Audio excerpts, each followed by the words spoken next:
Oh dear, Houston, we have a problem. That is not a nice noise. Hi, welcome back to Shop's Garage. I've been off buying Part X's again. Let's check them out. First up, we've got this 63 plate Volvo V40. Now, this is the 1.6 diesel that a friend of mine's got one of these and absolutely raves about it. Had it since new. Says the fuel economy is crazy. I looked it up online. It reckons on what's the long runs, it could do 90 miles to the gallon and still do like 60 extra urban, which is probably a load of old rubbish because the manufacturer's numbers normally are. But even if you take a good chunk off those, it means you should be doing 50 miles to the gallon running around locally and be up into like 70 on a long run. Maybe somebody here watching the channel owns one. Give a comment down below, let me know. Yeah, let me know if you get anywhere near those numbers. I'm afraid the camera's probably going to get some droplets on it because it's pouring rain out here. So, yeah, it's a clean car. Really clean car. The paintwork's in nice condition. Alloys seem good. I'm not sure what spec this is. I know it's a D2, but I don't know what spec levels Volvo's come. But yeah, it's a really nice looking car. Nice metallic blue. All the paintwork is bang on. Like I say, all the alloys don't need any refurb. Really nice. If we go inside, all the headlights are bright. We don't need to do anything there. We've got two remote keys. It's keyless start. If we hop inside, we've got a fabric interior. All seems in good condition. Probably could do with a bit of a wet clean on the base of the seats there. Let's get out of the rain.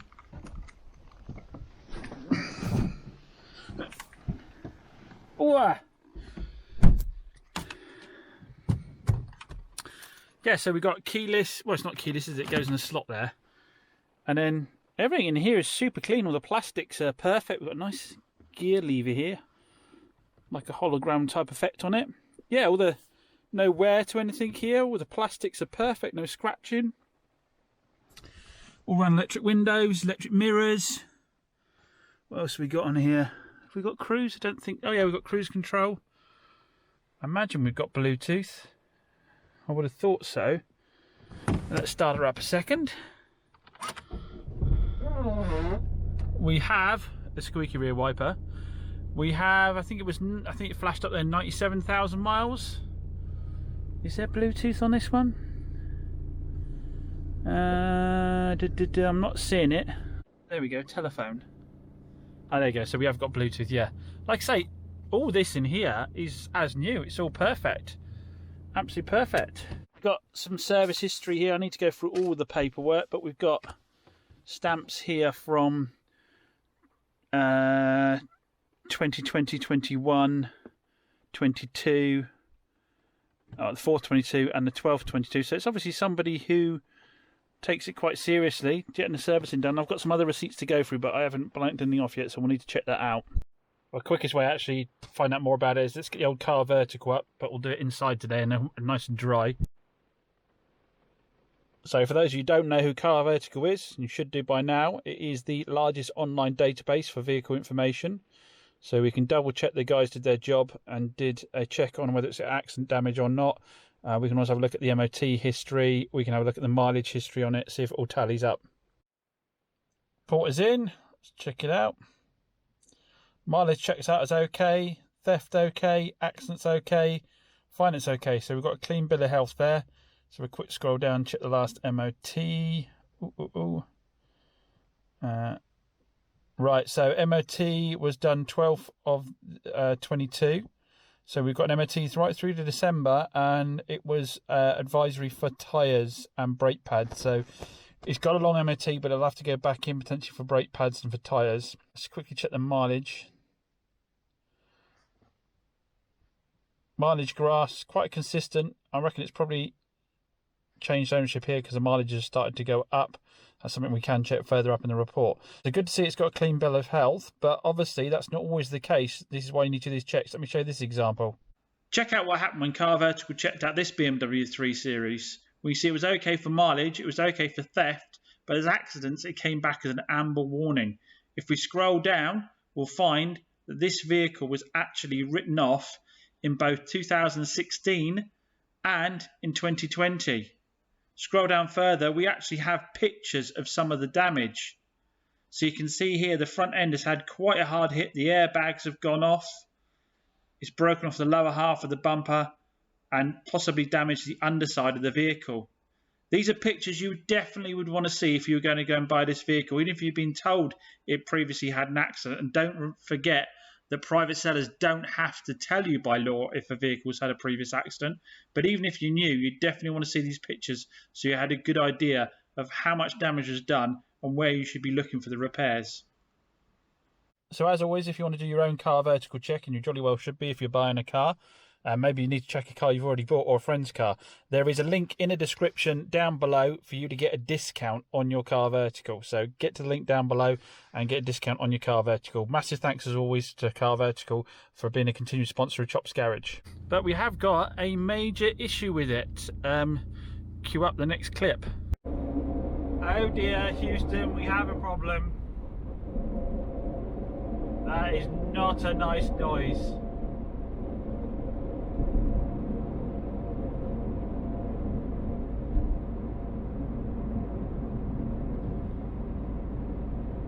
So we're doing a danger run.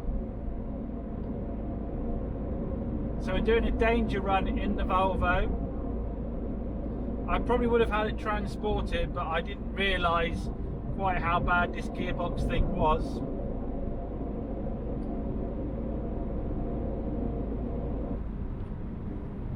I mean, I have to say, other than that, it changes gear fine. There's no resistance in the box at all, so it's like a final drive. And it could, I guess, be something with a drive shaft, possibly. If I dip the clutch, it goes away. No, so if I dip the clutch and it was a drive shaft, it would probably still make the noise, wouldn't it? Maybe it's just a really bad dual mass flywheel.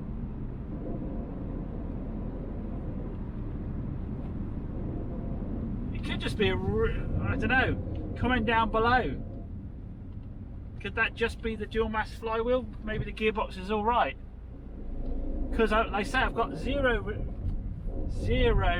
resistance in the gearbox at all. It doesn't seem to change between any of the gears, so it's not related to a specific synchro.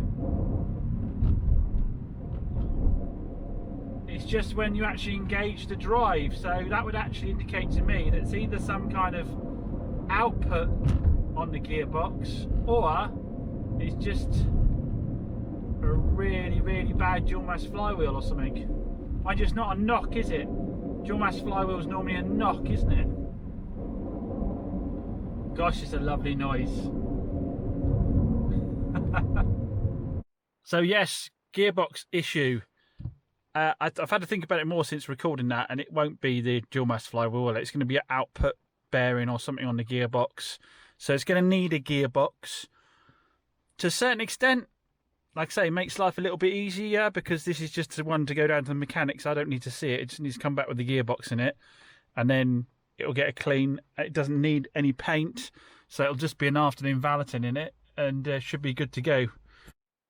So this is an example where the customer was honest. Well, I guess they didn't have a lot of choice in being honest. There was no avoiding their noise from that gearbox, was there? So the purchase price of the vehicle was based on the fact that it does need a gearbox fitting. So we should be okay margin-wise on this if we get that job done. And it will make a really nice piece of stock once it has been. The next vehicle, though, not so much the case. Let's go and have a look. Well, I'm estimating, by the way, the work on this could end up being about £1,000. Because I suspect we'll have to get a dual mass flywheel kit, which is quite expensive, plus the gearbox, plus the fitting. So I'm suspecting about £1,000 worth of work. Then potentially the front brake pads. The discs look good. Discs look really good. So potentially the front brake pads, and there was tyre, wasn't there, as well. So we'll probably end up dropping with that, with a warranty, with the VAT. I wouldn't be surprised if we end up dropping $1,500 to £2,000 into this before it's retail ready. But like I say, luckily it'll be fast, and it won't be taking up a lot of my time. That's one of the main things. Right, next one up, we have purchased this CRV, which I was really quite looking forward to getting, to be honest. And I guess it's still a good car. I'll go through in a bit. So basically it's a 2013 CRV. I like a CRV, they're really nice cars. This little one looks like it's had a little bit of paint here. Mind you, it could be from the factory, because plastics do fade at a different rate to the rest of the paintwork. We've got some nice diamond cut alloys, and for once I don't have to refurb them because they all look good. All the paint down here is nice. It's a diesel one, so it was like a 2.2 on these. I don't know, this is a later one. I haven't done one this late, so I'll have to check. But yeah, it's nice. It's got the lower fogs, it's got everything colour coded, so it must be decent spec wise. Again, the alloys here, they just need a clean. They all look good. We've got the full glass roof, which is nice. We've got keyless entry, which is nice because it's probably rain. I don't want to get out in the rain. Oh, we've got tinted glass. Oh, the only thing with keyless entry is it gets confused as to where it is. Where is it at the moment? Oh, I've got the keys on me. Hold on a second. There we go. Right, so we've got all leather. Very nice. Electric seat. I say all the leather is in really nice condition. I can't knock the condition of this vehicle. It's in really nice nick. Really nice. We got the all-round electric windows, electric mirrors. We've got memory setting for the seats. Let's get out of the rain. We've got power boot, some kind of hill descent, parking sensors, headlight washers. We've got the eco mode on it as well, like I had on the Civic the other day. We've got cruise control, Bluetooth. It's got a rear reversing camera, if I remember rightly, but automatic. Obviously, that's a big thing at the moment. We've got heated seats. So a nice size auto, been asked for a few times for 4x4 autos. Like I say, all the trim in here is in really nice condition. We'll power it up and do that roof because I don't really want to do it with the engine off. Diesel starts nicely. I forget what the mileage is. Where's that going to come up? I always forget on these where the mileage is going to be. There's so many flipping buttons, isn't there? Oh, I can't find it. I'm going to have to gem up with the controls. I think it was about 86, something like that on this one. Roof. There we go. Full glass roof. All working as it should. Nice blinds. The heated seats work because I've been testing those out. I've done a few miles in it. History-wise, this is the bummer with the car. We've got all the handbooks, but the chap says that he thinks he's thrown away the service books for the car. He has told us where he's been having it done, so I'm hoping to ring them up and get the information on it. Unfortunately, him and his wife are suffering from dementia, apparently. And he was getting very stressed about the whole idea of having to find all the paperwork, this, that and the other. But I do wonder if that paperwork hasn't got something on it regarding faults with the vehicle, because I've discovered something with the car. What I've discovered is, when I first drove it, I thought this drives perfectly. Then I noticed about just under 40 miles an hour, very specific, between 35 and 40 miles an hour, at low speeds, under low acceleration, you get a juddering. And I looked it up, and it's very, very common with these Honda CRVs with the automatic gearbox. There is a fault that, like I say, you'll find it all over the net if you do yourself a little Google, where the car, I'll try and capture it on video in a minute, where you have to take it into Honda and have them redo the, well, you don't have to take it to Honda, I guess. Well, you might have to. I don't know if anybody else can do software. But you have to have all the gearbox fluid changed out, and you have to have a software update on it. But my only concern is, having read on it, sometimes it only lasts for about 12 months before, or even less, before it needs to go in and have the same thing done again. Honda don't actually change any components out. They haven't got like a different gearbox or something like that. Or I don't know if these have a torque converter. They don't do any of that. If you look online, the only thing they ever do is change the gearbox and reprogram it. So I can take it to Honda, get it reprogrammed, get the fluid done again. My only concern is if it comes back, I've seen it come back as soon as 6 months, according to some owners. It's a difficult one, isn't it?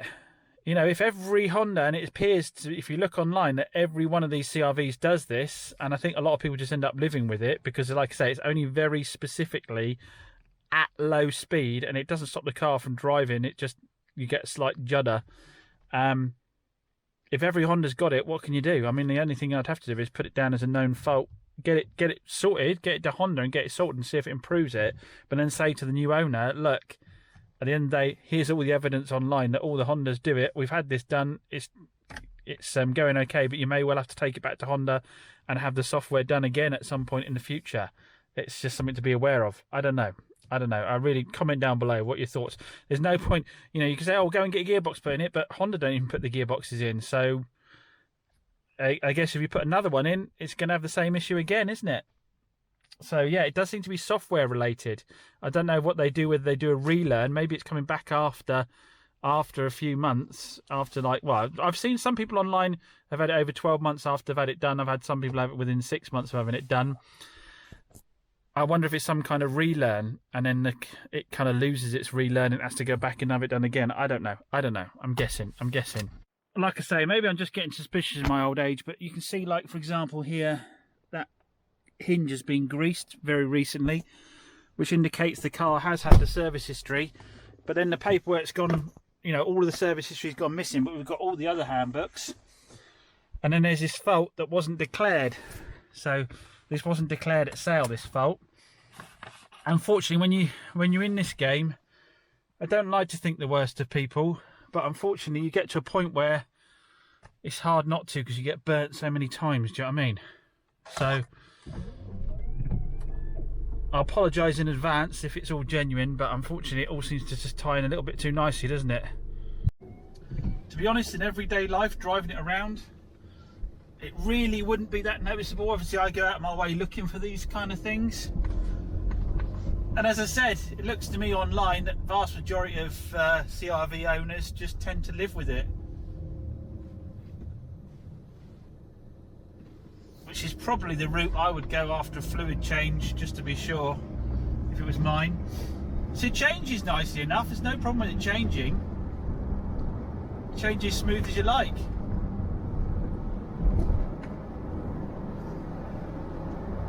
So it's not like my Sanyong where you've got a solenoid, I think, that's blocked and stopping it changing.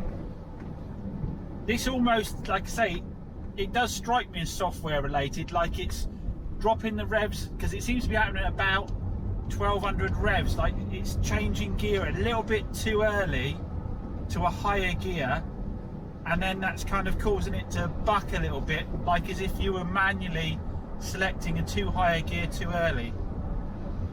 Like I say, it's not happened at all yet, so it's going to be quite hard for me to demonstrate it to you.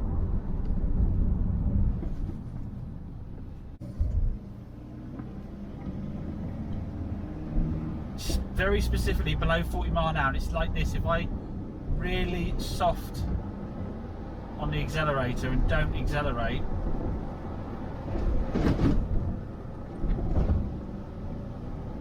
feel it ever so slightly through the pedal there. Nah, it's not gonna. It's gonna be like going doctors, isn't it? It's not gonna do it for me now. There's no one behind me, so I'm gonna slow right up on this hill and get under 40 mile an hour. There we go.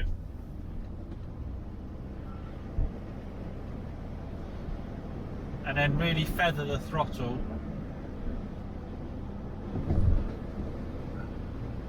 Here we go, it might do it now, because it's there. A little bit. There we go. There we go. Just a little bit of pulsing. There we go, vibration, almost like a wheel wobble. And then as soon as it gets past 1500 RPM, it kind of clears its throat and it's fine. I did say to you, it's a very, very specific set of circumstances for it to do it, didn't I?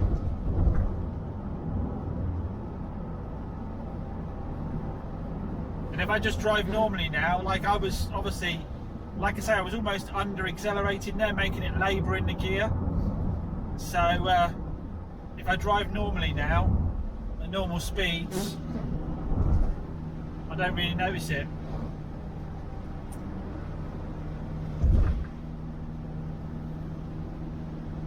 So like I said, I think the only thing I can do, and the fairest thing to do, is take it to Honda, get them to do the software update on it, get a fluid change done. I might get them to do both. I might have the fluid change done by somebody else, but then have them do the software. But to be honest, I think I'll probably get the two done together. Then I can show a prospective buyer that these have got a known fault. Here's a receipt from Honda for the work that I've had done to resolve it, improve it. but be aware that is a known fault with these vehicles, and I just, you know, I don't know that I can say any fairer than that, can I really? As always, comment down below. But I do find it hard to believe that an owner of this vehicle that had it for a decent period of time wouldn't have been aware of it.